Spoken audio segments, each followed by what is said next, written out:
ఇంద్రలోక భవనాన్ని ఈడ్చుకొచ్చి గదిలో మార్చి మళ్ళీ కట్టారో ఏమో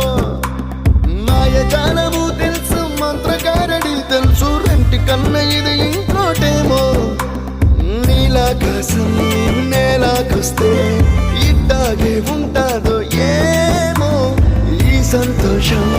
దాచాలంటే హృదయాలు ఓ వంద కావాలేమో ఇంతందంగా ఉంటుందా ఈ లోకం